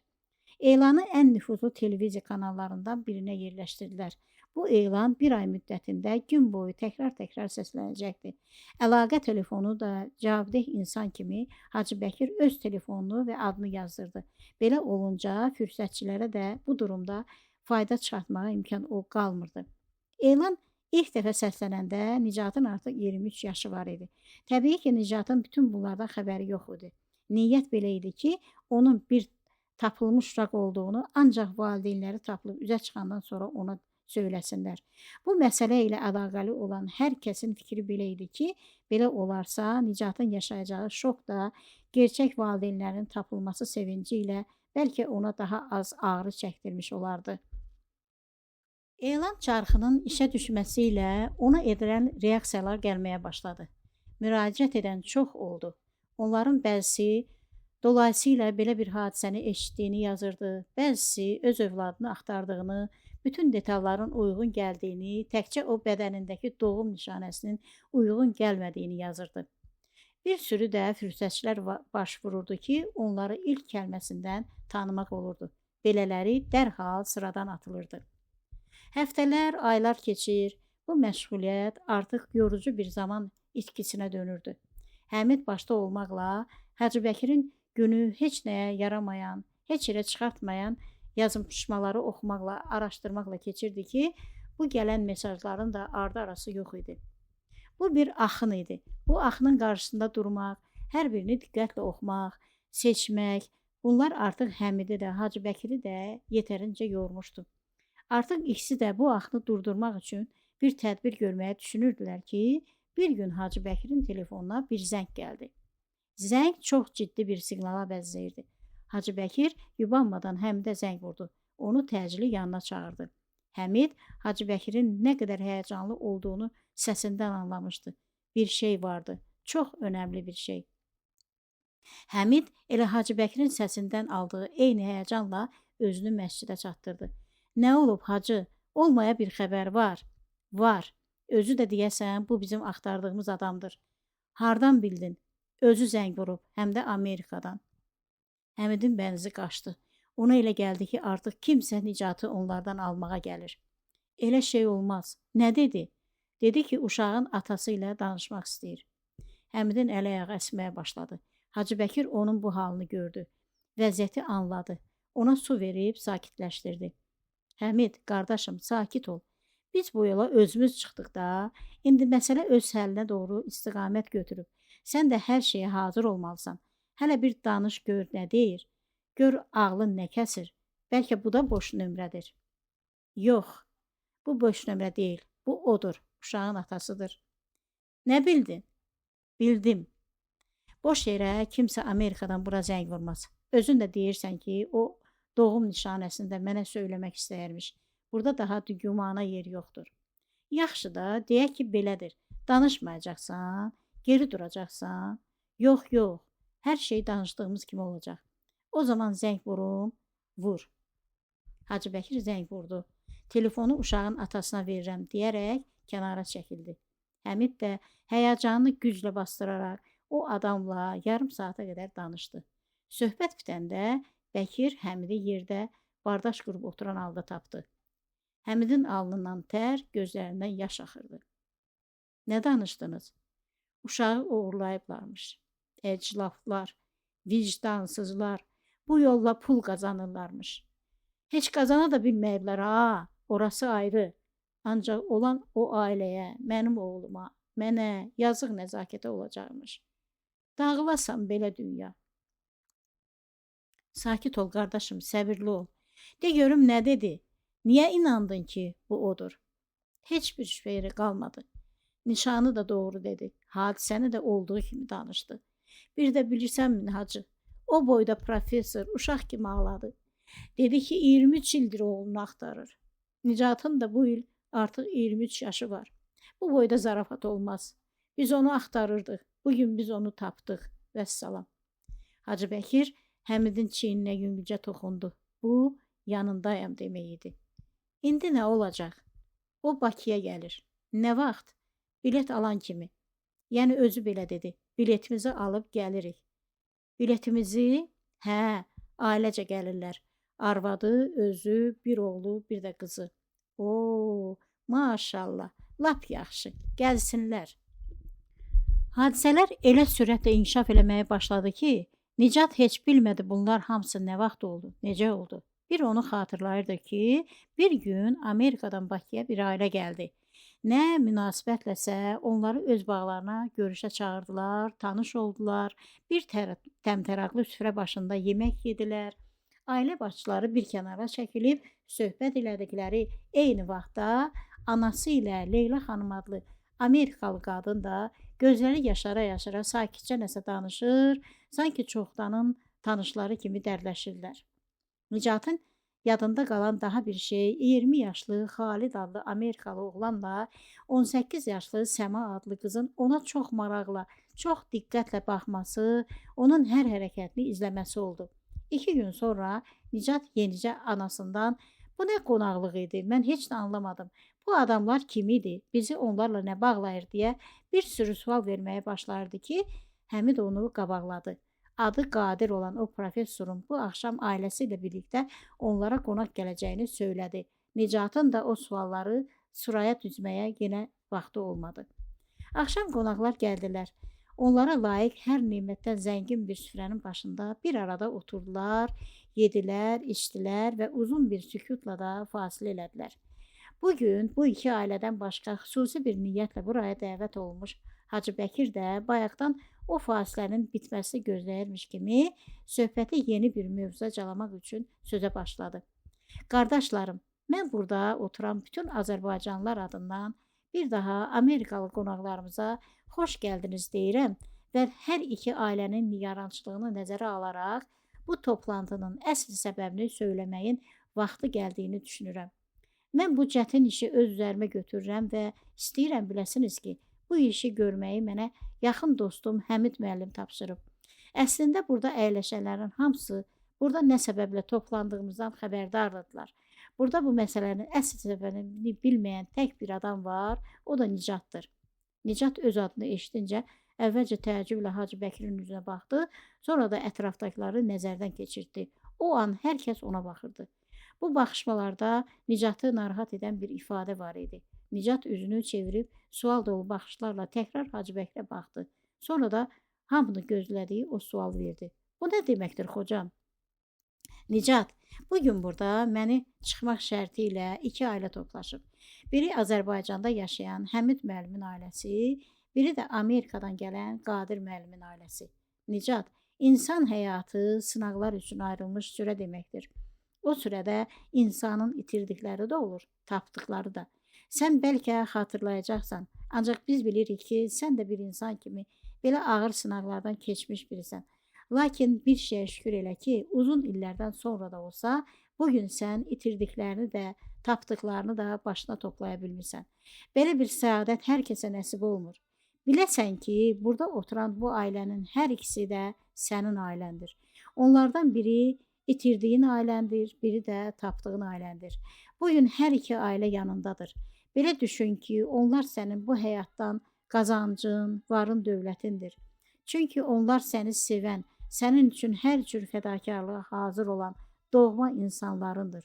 Onları anlamaq, qəbul eləmək, illərlə qanayan yaralarına məlhəm olmaq da sənə qalır, qardaşım. Onlara qəlbini aç ki, onlar da sənin qəlbində özlərinə yer eləyə bilsinlər. Nə? Siz nə deyirsiniz? Bu nə demək olur? Zarafat eləyirsiniz? Mən heç də anlamadım. Hacı Bəkir sözün məğzinə keçmək üçün bütün cəsarətini və danışma qabiliyyətini səfərbər edərkən Həmidlə Qadirin bənzi bəmbəyaz oldu. Qadınlar da gözlərində yaş diqqətlə olanları izləyirdilər. Nicat, Həmid sənin atan, Nəzakət xanım da sənin anandır. Həm də onlar səni böyüdüb boya başa çatdıran, səni canlarından artıq sevən insanlardır. Sən də onları yaxşı övlad kimi çox sevirsən. Bunu da hər kəs belə bilir. Ancaq sən bugün gec də olsa bilməlisən ki, Amerikadan buraya gəlmiş bu ailə də sənin ailəndir. Onlar buraya sənin üçün gəliblər. Qadir müəllim sənin doğma atan, Leyla xanım doğma anan, Xalid sənin qardaşın, Səma da sənin bacındır və buna heç bir şək şübhə yoxdur. Siz nə deyirsiniz, xocam? Bu nə oyundur? Bu dedikləriniz doğru ola bilməz. İnsanın bir ailəsi olar, o da mənim atam, anamdır. Mən sizin dediklərinizdən heç nə anlaya bilmədim. Bu sözləri deyərkən Nicat dönüb yanaşı oturan anasına, atasına baxdı. Onlar ağlayırdılar. Bu da demək olurdu ki, deyilənlər doğru idi. Hacı Bəkir sözünə davam edərək dedi. Nicat, qardaşım, sən biraz səbirli olsan, biz sənə hər şeyi anladarıq. Biz sənə çox illər öncə bu ailənin başına gəlmiş qorxunc bir hadisəni bütün təfsilatı ilə danışmalıyıq ki, sən də burada deyilənləri öncə anlaya biləsən, sonra da qəbul edə biləsən. Sən yetişkin bir insansan, ona görə də biz sözü çox uzatmaq, eyhamlarla danışmaq istəmədik. Sənin ağlına, dərrakənə güvənərək açıq danışmağa qərar verdik. Yetər ki, sən tələsmə, biraz səbirli ol. Təkrar edirəm, Amerikadan gələn bu ailə sənin doğma ailəndir. Həmidlə Nəzakət xanım səni başqa adamlardan alıblar, sənə yaxşı valideyn olublar. Üzərində zəhmətləri böyükdür, ancaq indi mövzu bu deyil. Nicat birdən yerindən qalxdı, onun xasiyyətinə yaraşmayan bir səbirsizliklə üsyan edircəsinə ucadan dedi. Mövzu nədir? İndi siz burada mənə Hindistan seriallarından birini danışacaqsınız.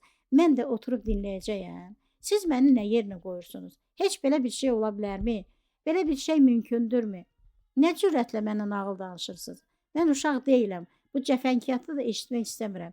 Mən heç burada qalan da deyiləm. Siz bu söhbəti mənsiz edin. Bunu deyərək Nicat evi tərk edib getdi. 2 gün Nicatdan xəbər çıxmadı. Ailələr bir-birinə qarışmış, göz yaşları içində bu işi necə həll edə biləcəklərini düşünürdülər. Onlar lap ümidlərini itirmişlər ki, Hacı Bəkir qapıdan girdi. Həmid qardaş, Nəzakət xanım, oğlunuzun harda ola biləcəyinə dair bir fikriniz varmı? Onlar bir-birinin üzünə baxdılar. Bəlkə bağ evində ola bilər. Onun arada ora qaçmağı var. Həmidin bu sözünü Nəzakət də təksirlədi. Hə, bağda olar. Başqa hara gedə bilər ki?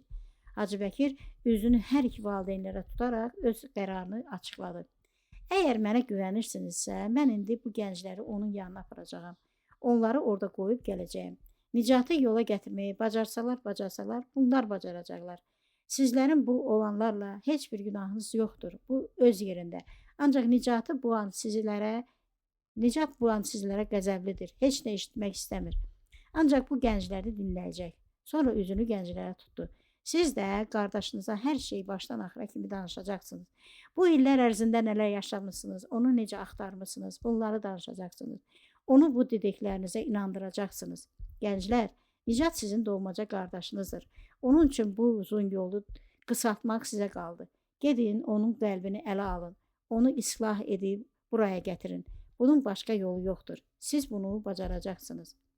Hacı Bəkir dediyi kimi elədi. Uşaqların bir neçə gün Nicatla o bağ evində qalması üçün hər cür ərzaq, ləvazimat ehtiyatı da hazırladı. Gənclərə də tövsiyə elədi ki, indiki yay mövzusunda Bakıya gəlmək nəsib olub, tətillərini də eləsinlər, Nicatın himayəsində dənizə də getsinlər. Həm istirahət eləsinlər, həm də Nicatı bu gerçəklərlə barışdırsınlar. Ona başa salsınlar ki, bu olanlarda onlardan heç birinin günahı yoxdur. Hacı Bəkir hər şeyi elə gözəl düşünmüşdü ki, hər şey birə-bir onun dediyi kimi oldu. Xalidlə Səma böyük qardaşlarına, ailələrinin həyatından, bu günə kimi yaşadıklarından danışdılar. Amerikadakı evlərində qonaq otağının ən görkəmli yerində divardan asılmış Nicatın uşaqlıq şəklindən söhbət açdılar. O şəkil onların ana-atalarının miskili idi ki, harda yaşadılarsa o şəkil də onlarla getdiyi hər evin baş köşəsində öz yerini tutdu. Uşaqların danışdıkları yavaş-yavaş Nicatın qəlbinə yol açırdı. Nicat olanları dəqiq bilmirdisə də acığı soymuşdu deyə artıq bir şeyi qəbul edə bilirdi. Bu olanlarda onların heç birinin günahı yox idi. Bir həftənin sonunda uşaqların üçü də bağdan qayıtdılar.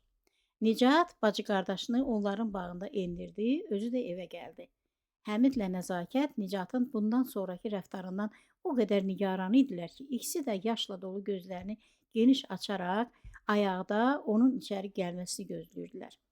Nicat içəri girdi, qapının ağzında dayandı. O da yaşla dolu gözlərini ana-atasına dikib baxdı. Sonra bir qəfil onların üstünə cumaraq ikisini də qucaqlayıb bağrına bastı. Nədir? Yoxsa məndən imtina eləməyə hazırlaşırdınız?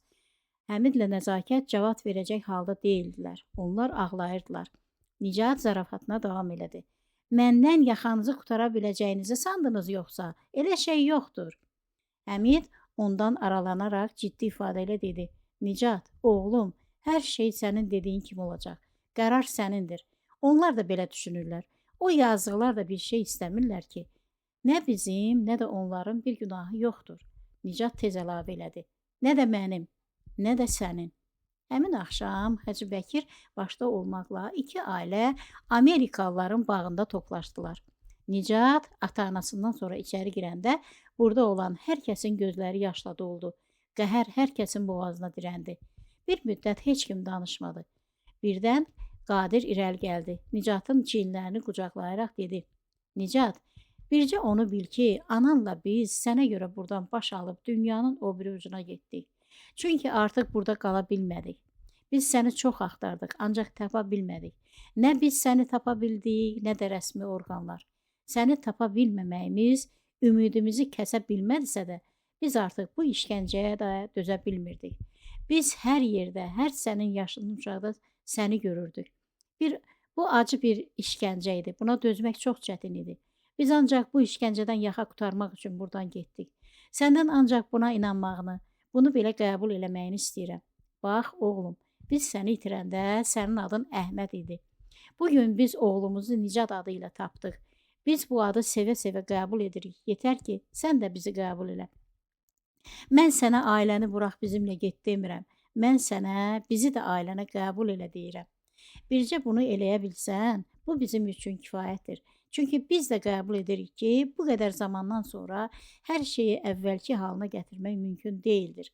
Sadəcə qəbul elə ki, sənin iki ailən, iki ata evin var. Könlün hansını seçərsə orada yaşa. Haranı seçərsə oraya qonaq get. Yetər ki, iki evdəki doğmalarının gözlərini yollarda qoyma.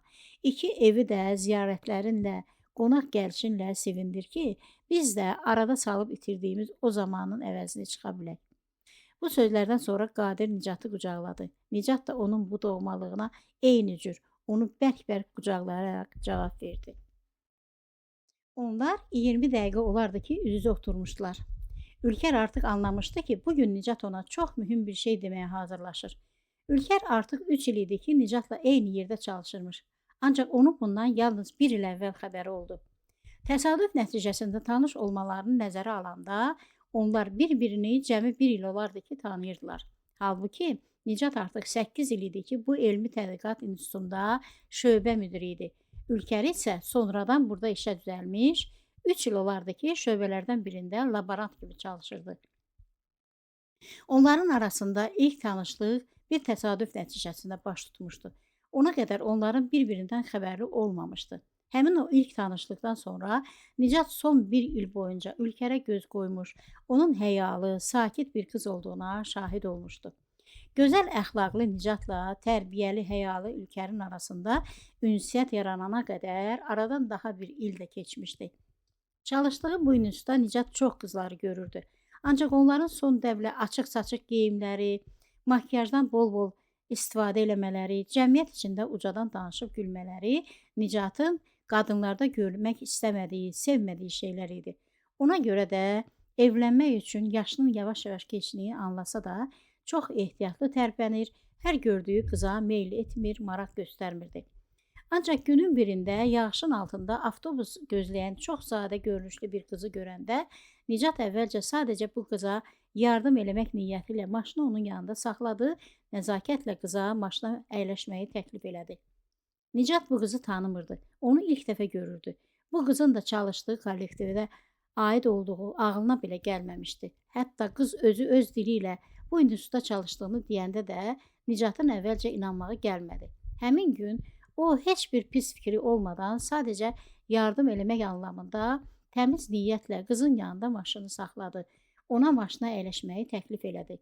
Özünə qarşı bir hörmətsizlik edilmiş kimi qızın həyəcandan gözləri geniş açıldı, qanı üzünə yığıldı. Yox, zəhmət çəkməyin Nicat müəllim, indi avtobus gələcək. Adını eşidincə Nicat qızın onu tanıdığını anladı və soruşdu. Məni hardan tanıyırsan? Mən də burada çalışıram. Necə yəni? Burada harda? Kim olaraq? Burada Bioloji şöbənin laboratoriyasında. Laborantam. Nə vaxtdan burada çalışırsan? Axı mən səni heç görməmişəm. 2 ildir. Nicat nəzakət üçün cəld maşından indi. Yaxşı da, bir yerdə çalışırıq, sən də məni tanıyırsan. Bəs bu yağışın altında islamağını seçməyin nə demək olur? Mənə güvənmirsənmi? Min səni evinə qədər maşınla aparım. Baxsana, yam-yaş olmusan. Ülker bir adım geri durdu. Yox, olmaz. Olmaz? Niyə? Görün burada nə qədər adam çalışır. Mən gündə birinin maşını ilə evə gəlsəm, buna ana atam nə deyər, qonşular nə deyər? Qonşular nə deyər? İnana bilmirəm. Hələ də məsələyə bu cür yanaşanlar qalıbmı bu dünyada? Xanım qız, gör biz nə zamanda yaşayırıq. Bu fikirlər keçmişdə qalmadı mı? Bəlkə kimin üçünsə keçmişdə qalıb. Ancaq mənim üçün, mənim ailəm üçün elə deyil. Bəlkə deyəcəklərim sizin ürəyinizi bulandıracaq. Ancaq biz hələ də göydə Allahdan, yerdə də böhtançıların böhtanından qorxan insanlarıq. Nicat müəllim, siz də islanırsınız. Minin gedin. Gedə bilirəm ki, niyə? Sən çox maraqlı bir həmsöhbət çıxdın. Başqa vaxt danışarıq. Demək bilməyəcəksən? Xeyr. Oldu. O zaman daha neyləyim? Mən gedim. Sizə yaxşı yol. İlk tanışlıq belə olmuşdu. Nicat Ülkeri yağışın altında qoyub evinə getmişdisə də, bu zərif qızın o yağışın altında islandığını düşünərək evə qədər onu düşünmüş, ilk dəfə gördüyü bu qızın bu halına ürəyi ağrımışdı. Nicatın inanmağa gəlmirdi ki, bu zamanda da bu qədər ürkək, tərbiyəli, hər addımını düşünə-düşünə atan bir qız olarmış. Üstəlik bu qız həm də çox gözəl idi. Həmin gün Nicat evə gəldi. Başı valideynlərinin gündəlik soru-sualına, onlarla nahar eləməyə, işinə gücünə qarışdı. Ülkeri də onunla olan söhbəti də bir müddətlik unutdu. Ancaq bu uzun sürmədi. Valideynləri ilə söhbət edərkən də, televiziya izləyərkən də, çalışma otağında çalışarkən də hər 10 dəqiqədən bir Nicatın gözü dirənirdi. O fikrə gedirdi. Həmin o gözünün yol çəkdiyi, dirəndiyi anlarda Nicat özünü bir fikirdə yaxalayırdı. O, evdə keçirdiyi zaman ərzində nə işlə məşğul olmuşdusa da fikri dönüb dolaşıb bugün tanış olduğu Ülker adlı o qızın yanına dönmüşdü. Nicat o qızı düşünürdü. Ancaq niyəsini hələ heç özü də bilmirdi.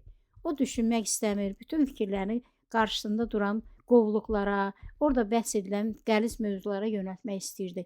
Ancaq yağışın altında islana qoyub gəldiyi o ürkək qız gözünün önündən getmirdi. Həyat davam elədikcə qismət də onları tez-tez üz-üzə gətirirdi. Bir gün institutun koridorunda, bir gün institutun iclas salında, bir gün kafeteriyada Nicat Ülkerə rast gəlir, nəzakətlə salam verir, bəzən keyfini halını da soruşurdu. 2 il burada çalışdığına baxmayaraq, bu vaxta qədər heç görmədiyi, varlığından xəbəri belə olmadığı eyni qız, o ilk tanışlıqdan sonra sanki qəsdən hər yerdə Nicatın qarşısına çıxırdı. Nicat Ülkerin təbiətini doğru dəyərləndirdiyini düşündüyü üçün qızın qəsdən onun qarşısına çıxdığını düşünmək istəmirdi. Əvvəla Ülker belə bir qıza bənzəmirdi, ikincisi də o istəsəydi də Nicatın institutda hərəkət elədiyi marşrutu, girib çıxdığı yerləri bu qədər dəqiq hesablaya bilməzdi. Nicat bir müsəlman kimi qismətə də inandığından qəbul edirdi ki, bunlar hamısı Allahın işi də ola bilərdi. Çünki Nicat artıq elə yaşda idi ki, Allahın təqdirinin gücünə inandığından Rəbbinin onu bu cür manevrlərlə sınayaraq evliliyə doğru yönəltdiyini də fərz edə bilirdi. Bu cür düşüncələr Nicatı bu fikirlərə daha ciddi yanaşmağa, hər şeyi bir həyat məsələsi kimi ağır çəkidən dəyərləndirməyə sövq edirdi. Beləcə 21 yaşlı gənc qız öz həyatını yaşayır, 32 yaşlı Nicat isə heç nədən xəbəri olmayan bu qızı gözdən qoymur, onun üzərindəki müşahidələrinə davam edir, beləcə özü üçün həyatının ən mühüm hesabatını aparırdı. Düz bir ilin tamamında Nicat anladı ki, Ülker onun ən doğru seçimidir. Ancaq Ülker onun qismətidirmi? Bunu bilmirdi. Bunu bilmək üçün də necə deyərlər, qızın ağzını aramaq lazım idi.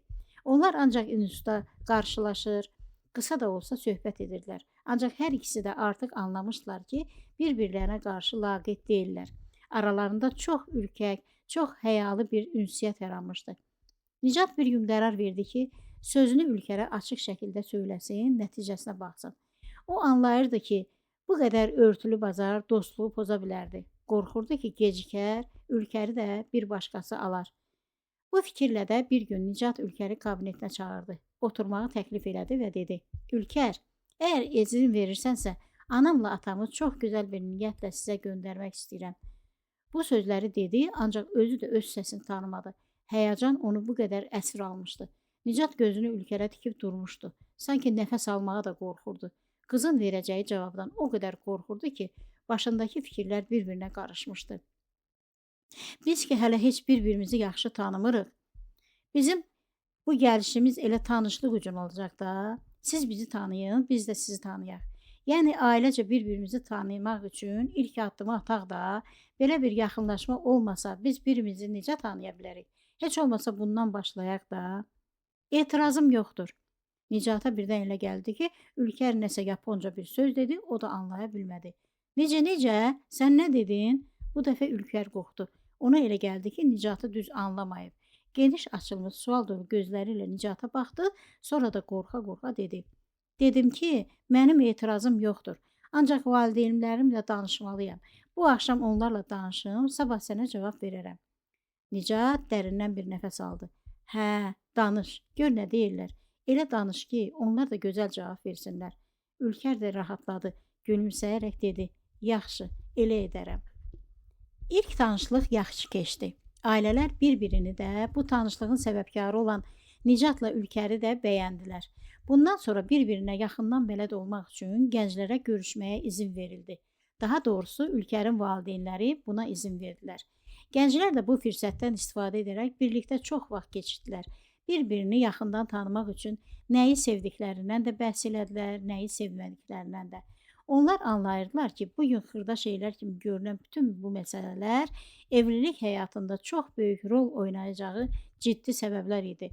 Nicat tez-tez ailədə iman sahibi olduqlarından söz salır, imana necə gəldiklərindən, imana gəldikdən sonra necə rahat, necə səbirli həyat sürməyə başladıqlarından söz açır, Ülkərin bu məsələyə münasibətini öyrənməyə çalışırdı.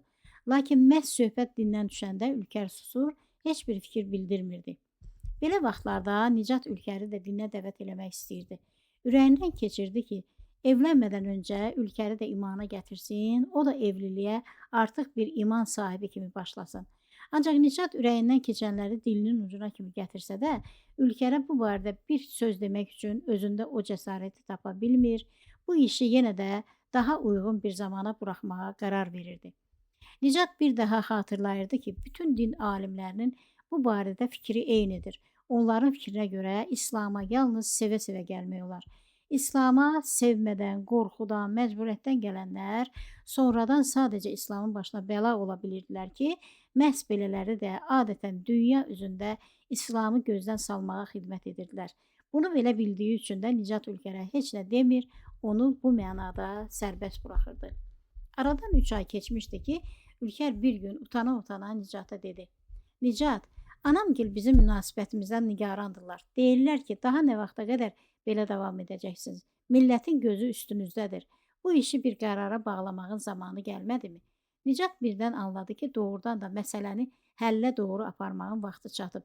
Onu da bilirdi ki, artıq bu dəfəki ziyarət rəsmi elçilik olacaqdı ki, onun da ardından evlilik gəlməli idi. Ancaq o hələ də həyatının Ülkərdən gizlin bölümünü onu aça bilmirdi. Buna ürək eləmirdi. Nicat çox düşünürdü. Özünün ailə dramını Ülkərə danışsınmı, danışmasınmı? Bir axşam bunu fikirləşirdi ki, Nəzakət xanım içəri girdi, oğlunun fikrini görüb soruşdu. İndi nəyin fikrini çəkirsən, oğlum?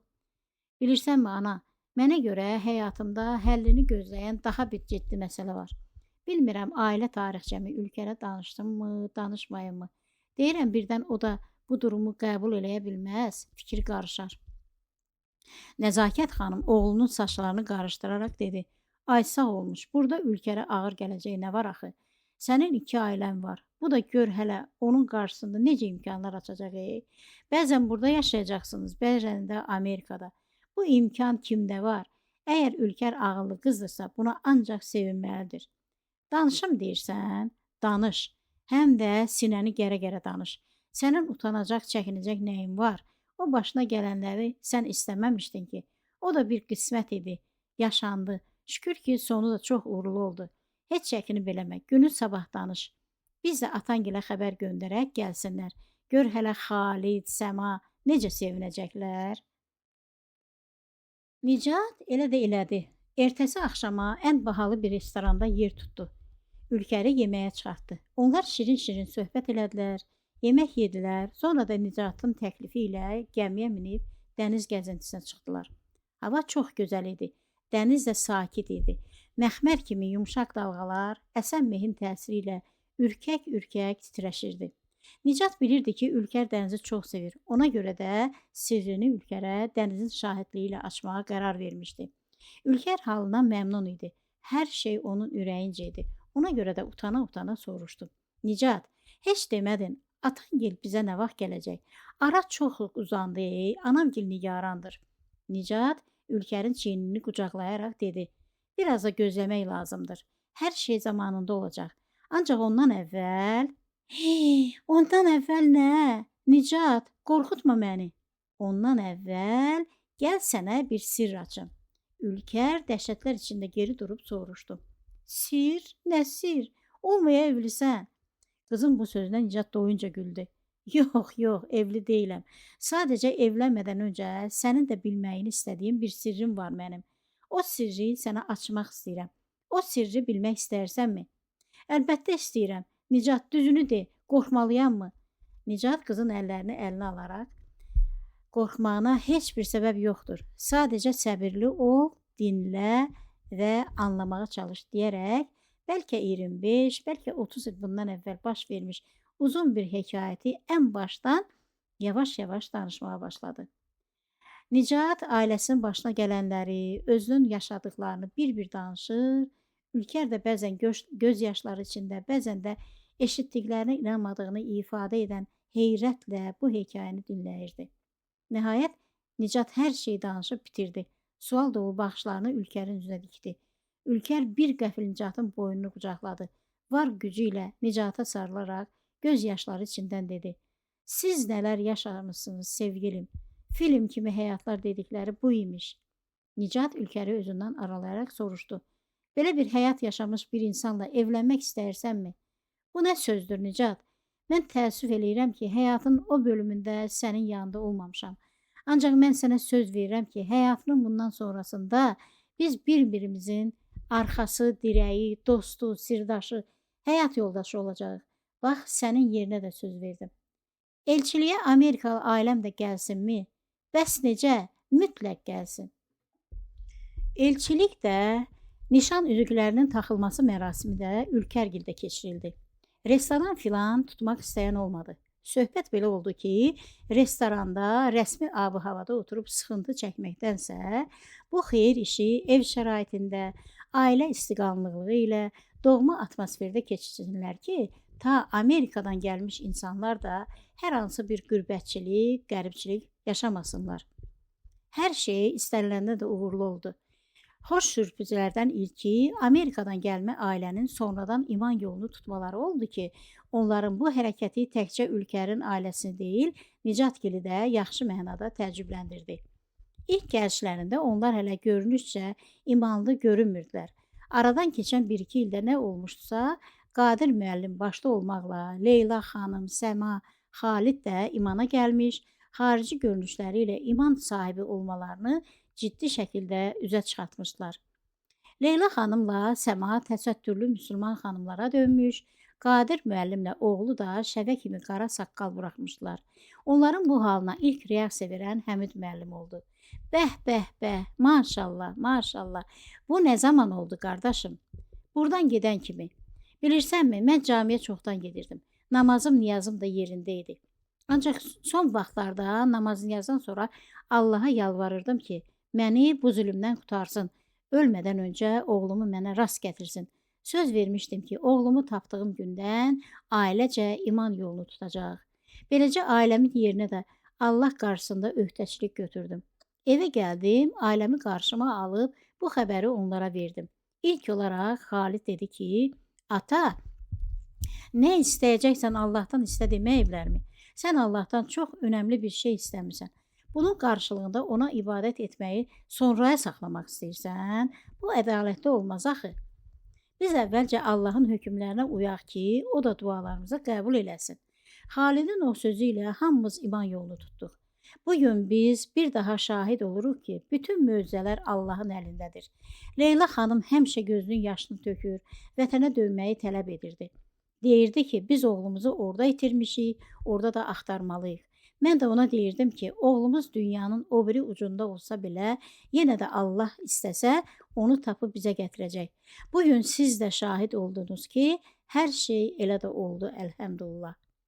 Məclis davam elədikcə, şirin söhbətlər, bərəkətli xeyir dualarla, şirin xeyir dualar da bərəkətli söhbətlərlə yer dəyişirdi. Nəhayət, burada ən hörmətli qonaq hesab edilən Hacı Bəkirin təklifi ilə söhbət əsas mövzuya döndərildi. Oğlan tərəfi elçiliyini elədi, qız tərəfi də razılığını dilə gətirdi. Allah xeyir versin duası ilə üzükləri taxmaq üçün Ülkəri içəri dəvət elədilər. Birazdan hər kəs təəccüblə qapıdan içəri girən qıza baxdı. Ülkər başda Nicatı, ardından da burada oturanların hamısını heyrətlər içində qoymuşdu. O ayağının üzündən giydiyi noxudu rəngli təqvalı paltarı ilə, başını örtdüyü eyni rəngli təsəttürü ilə nağıllardan gələn şahzadələrə bənzəyirdi. Bu görünüşə ən çox sevinən Nicat idi. Nicat bilirdi ki, Ülkərin bu hərəkəti bir qərar idi. Həm də çox mühüm bir qərar idi. Bir ömürlük bir qərar idi. Ülkərin susması onu göstərirmiş ki, o düşünürmüş, ölçüb biçirmiş. O qərar vermək üçün susurmuş. Bir gün gəldi ki, Ülkər o qərarı verməyə hazır olduğunu hiss elədi. Ər evinə təqvalı, imanlı bir qadın kimi girməyə qərar verdi. Qadirlə Həmid ayağa qalxdılar. İkisi də növbə ilə Ülkərin altından öpdülər. Üzük taxma haqqını Həmid Qadirə buraxdı. Hər kəs də Həmidin bu hərəkətindən məmnun qaldı. Nicat çox xoşbəxt idi. Onun iki ailəsi də bugün murada yetirdi. Həm Amerikalı valideynlər ilk övladlarının, həm də Bakılı valideynlər yeganə övladlarının mürvətini görürdülər. Hacı Bəkir çox gözəl bir xütbə verdi. Gəncləri də, onların valideynlərini də, bacı qardaşlarını, qohum əqrabalarını da təbrik elədi.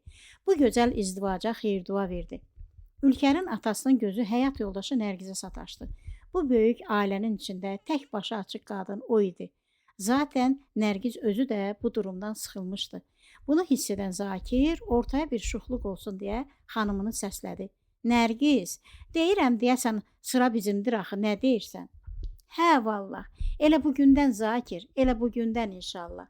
Hacı Bəkir də fürsəti əldən verməyərək dedi. Elə isə nə problem var? Elə indicə kəlmə işarətdən başlayın da. Hacı Bəkir bunu demişdi ki, Nərgizi də, Zakiri də güclü bir həyəcan bürüdü. Zarafat deyildi. Onlar da bugündən Allahın qarşısında İslamın öhdəciliklərini üzərlərinə götürəcəkdilər, hər bəndinə əməl edəcəkdilər. Belə bir gərginliyin içində onlar Hacı Bəkirin ardınca kəlmə işarəti təkrarlayırdılar ki, nəzakət arxadan Nərgizə yaxınlaşdı, əlindəki şalı qadının saçlarını büsbütün görünməz edər şəkildə onun başını örtdü. Beləcə iki daşın arasında eyni xeyir işin içində daha iki insan imana gəldi. İslamın ədalətinə, mühafizəsinə sığındı.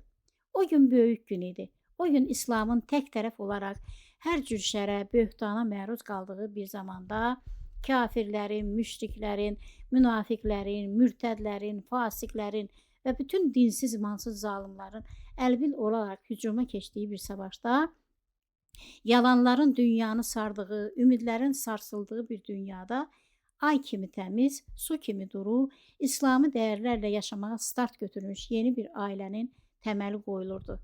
Və bu xeyir işdə iştirak edən hər kəs bu yolun sonunun səlamat olacağına inanırdı.